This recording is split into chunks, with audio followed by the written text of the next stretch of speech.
Supreme Court and what's going on right now. So I think as to what the caller was saying, Washington Journal live every day at 7 a.m. does Eastern discuss and these online issues. at cspan.org. We take you With live regard now to to the the U.S. Biden, Capitol, Harris where House campaign, Speaker Nancy Pelosi is unveiling legislation to create a commission on presidential capacity. Really very honored to have Congressman Raskin to lead us through his legislation, which is so very important. So I hope you will prepare yourselves for a civics lesson or a presentation on the Constitution of the United States. The 25th Amendment to the Constitution was ratified in 1967 after the assassination of President Kennedy, with strong bipartisan support. Members of Congress have a duty to take all necessary action to preserve continuity of government and protect the stability and integrity of our democracy for the future. That is why today, again, it is my honor to welcome Congressman Jamie Raskin of Maryland, a constitutional scholar, as he introduces legislation to establish a commission on presidential capacity to discharge the duties and the powers and duties of the office. This is not about President Trump. He will face the judgment of the voters, but he shows the need for us to create a process for future presidents. Throughout America's history, our leaders have created and strengthened guardrails in the Constitution to ensure stability and continuity of government in times of crisis. The 25th Amendment creates a path for preserving stability if a president suffers a crippling physical or mental problem and is, quote, in the amendment, unable to discharge the powers and duties of his office and transfers his powers. Specifically, Section 4 of the amendment empowers Congress to set up an independent body to confront such a crisis.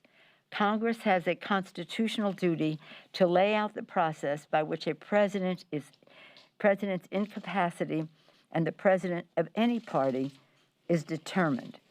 This bill honors the duty by creating a standing commission of top former executive officials and medical experts selected in a bipartisan, bicameral way. A president's fitness for office must be determined by science and facts. This legislation applies to future presidents, but we are reminded of the necessity of action by the health of the current president.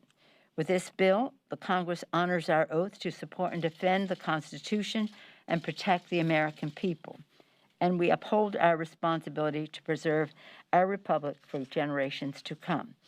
Now it is my honor to yield to the distinguished gentleman from Maryland, a constitutional authority by teaching it, honoring it, and again, legislating to honor our Constitution. Congressman Raskin, thank you for your leadership. Madam Speaker, thank you very much. I'm honored by your words, and thank you for inviting me to present to the press this legislation. In times of chaos, we must hold fast to our Constitution. The 25th Amendment is all about the stability of the presidency and the continuity of the office. It's a tool that was adopted by overwhelming bipartisan majorities in the House and in the Senate in 1965, and overwhelming bipartisan majorities of state legislatures, 3/4 of whom passed it in 1967. The 25th Amendment is designed to guarantee the continuing peaceful transfer of power in our country. The principal authors of the amendment, like Senators Birch Bayh and Robert F. Kennedy and Congressman Emanuel Seller from New York, wanted to resolve basic questions about stability, continuity, and succession in the office of the presidency. So Section 1 established that if the presidency is vacant, the vice president becomes the president. And believe it or not, that was ambiguous at the time. Section 2 establishes that if the vice presidency is vacant, the president nominates a vice president, and by concurrent majority vote of the House and Senate, that nominee becomes the vice president. Section 3 established a process for the temporary transfer of power by a president who who is incapacitated by transmitting to the President Pro Tem of the Senate and to the Speaker of the House a statement establishing a temporary disability. And this has happened multiple times with various presidents, including President Reagan, who transferred powers to Vice President Bush when he underwent colorectal surgery.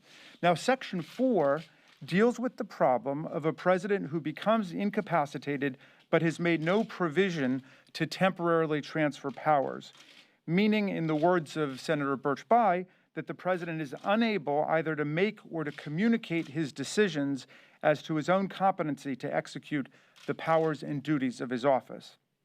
In that case, the vice president and a majority of the cabinet, or the vice president and such other body that may be established by Congress, may determine that there is a presidential incapacity and notify the President Pro Tem and the Speaker of the House of that inability to conduct the powers and duties of office.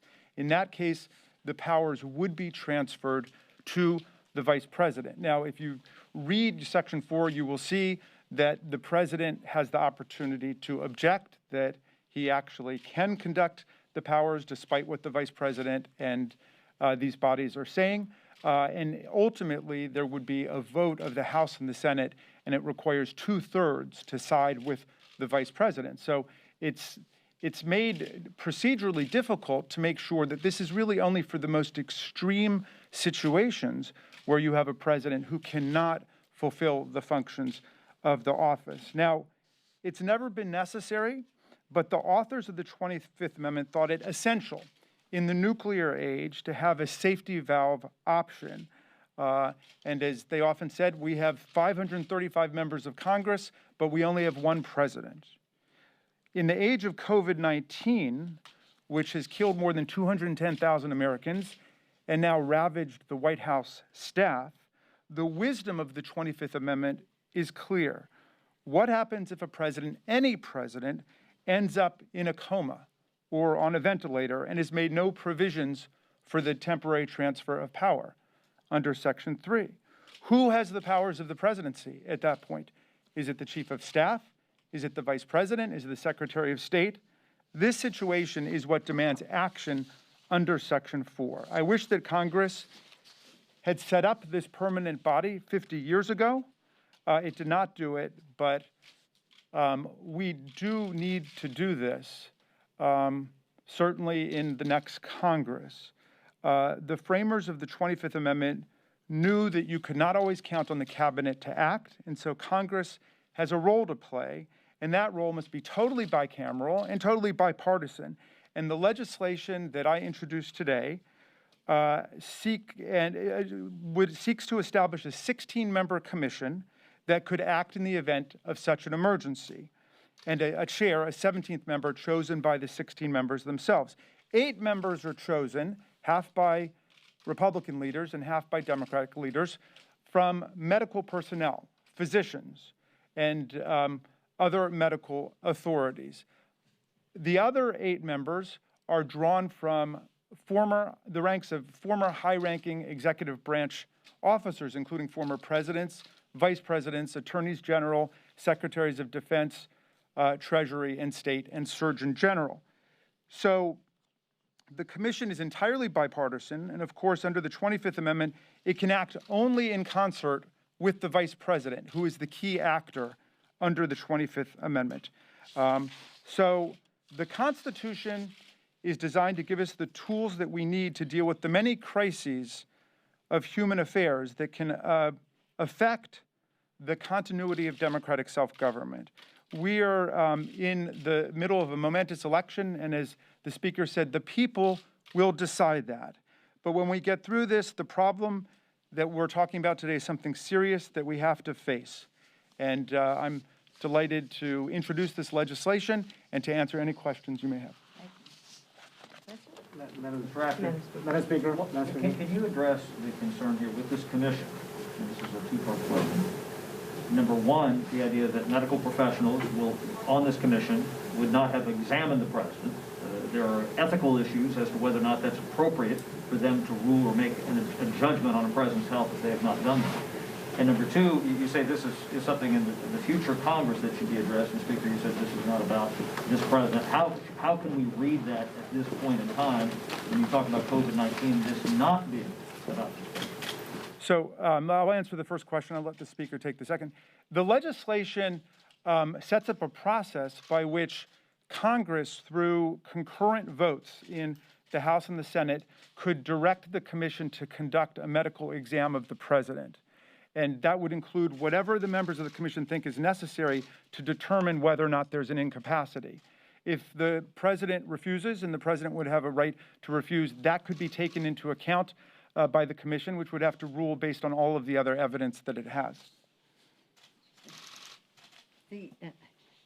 Again, this isn't about any judgment anybody has about somebody's behavior. This is about a diagnosis, a professional medical diagnosis. Let me just back up for a second just to put personal here. When this happened, it was after the assassination of President Kennedy. And you may not know this, you weren't born yet, but there was and Lyndon Johnson became president, there was no vice president. And if anything had happened to President Johnson, and his health was not the greatest, the Speaker of the House would have become the President of the United States. So this sets up how you would elect a vice president, how a vice president would be chosen by the president, but voted upon by the House and Senate. And of course, that's what happened with Gerald Ford. He was, after Spiro Agnew, all that, he was appointed the vice president, and very popular in the Congress on both sides of the aisle, both sides of the Capitol. I love the story about how that happened, because on his 90th birthday, Gerald Ford came to the House, which is where he sprang from. He was the minority leader. And I said, Mr. President, I'm so honored to serve. I was minority leader at the time. I'm so honored to serve in the position that you served in. And he said to me, I served with your father. I served with your father, and he started to tell me stories about that.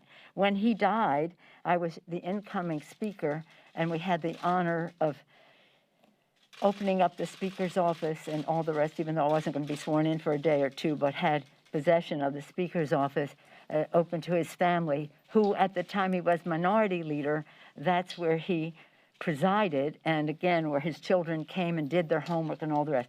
So we have a real personal connection to Gerald Ford, who filled this spot as determined by the 25th Amendment to the Constitution.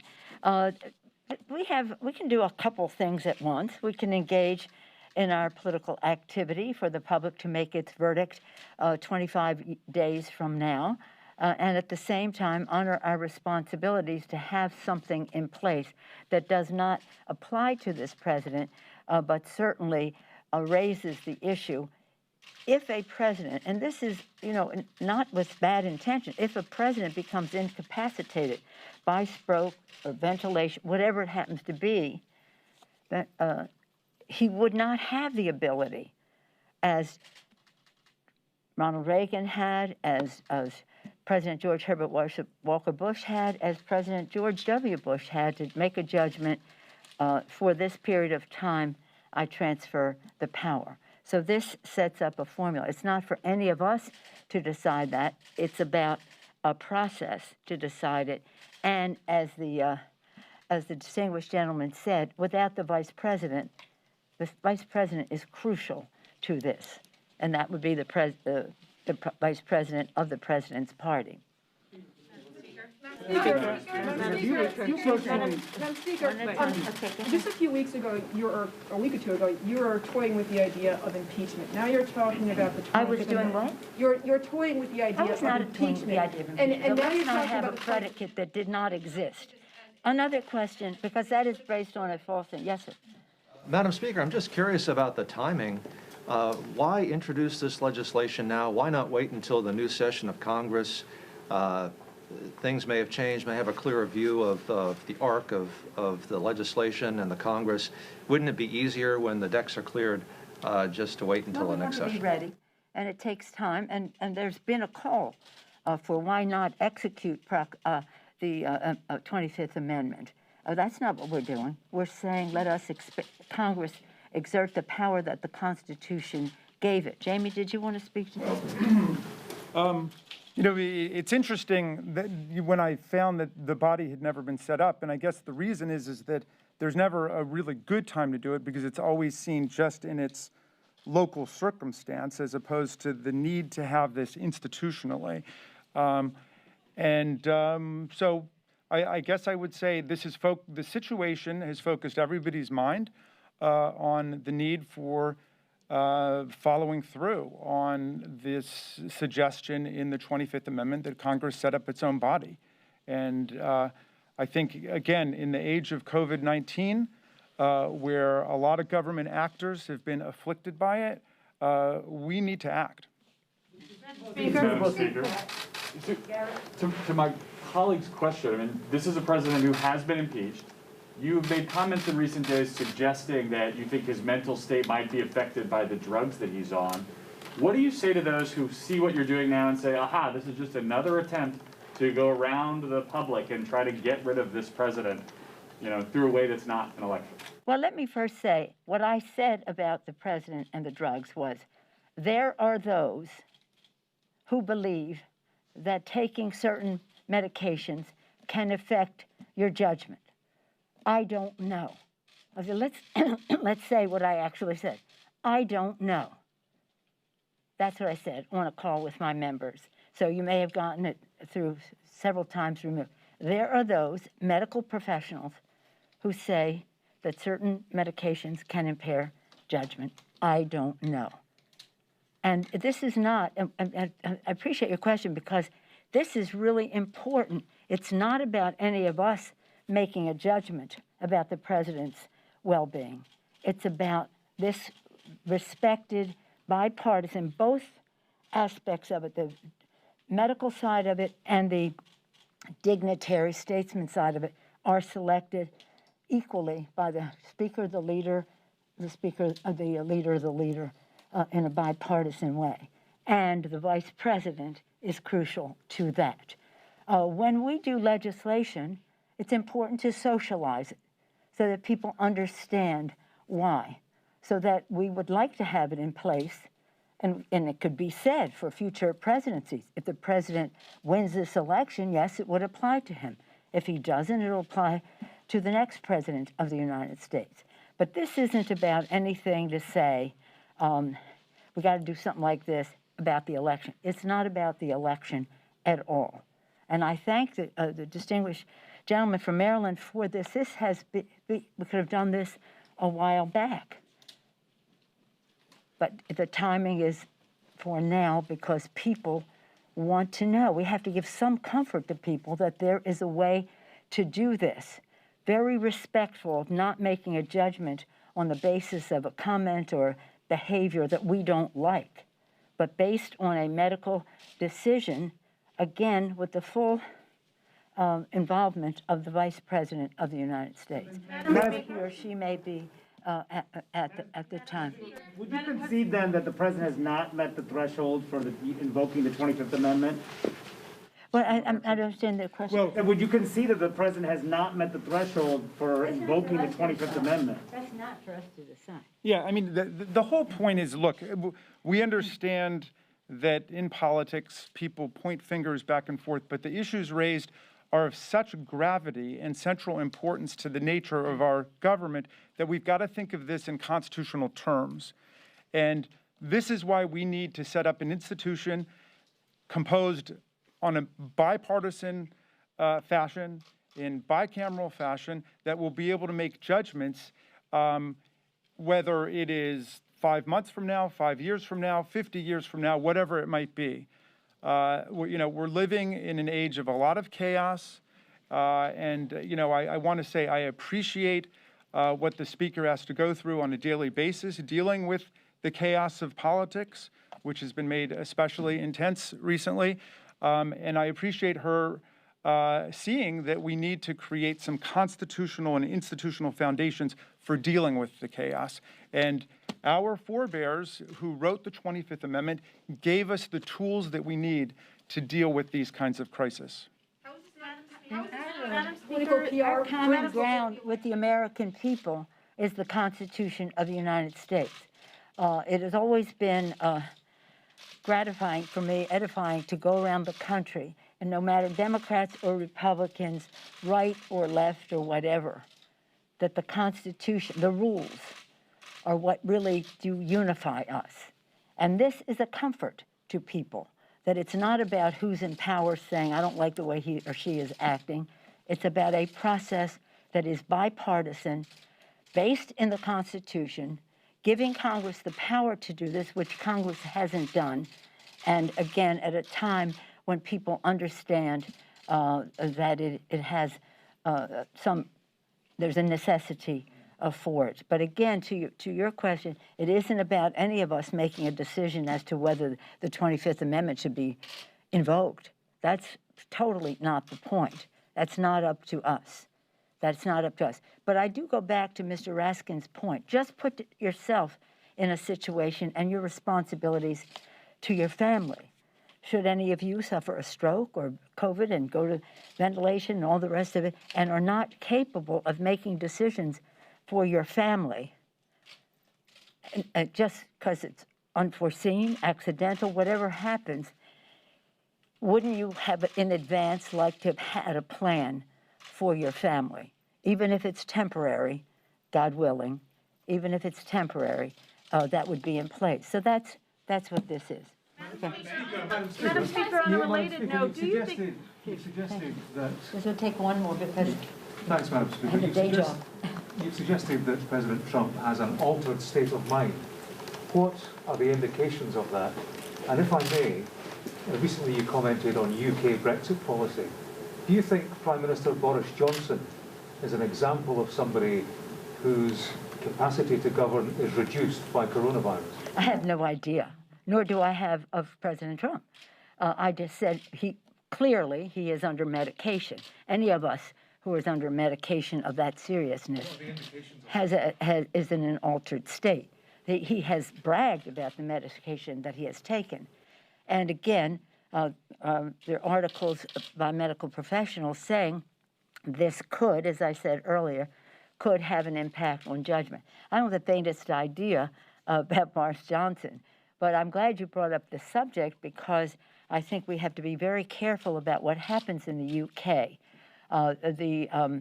We have very stringent rules in terms of the Food and Drug Administration here about the number of clinical trials, the timing, the number of people, and all the rest, so that when a drug is approved by the FDA and the Scientific Advisory Committee, that it is safe and efficacious, then it will have the trust of the American people to take it. So vaccines are about trust. We want people to take it. So we pray that it is soon. The sooner the better. Not one day sooner than it is safe and efficacious, but not one day later either. And my concern is that the UK's system for that kind of judgment is not on a par with ours in the United States. So if Boris Johnson decides he's going to approve a drug and this president embraces that, that's the concern that I have about any similarity between the two. Thank you all very much. Madam Speaker, on a related note, do you think it's safe for the president to go out campaigning tomorrow?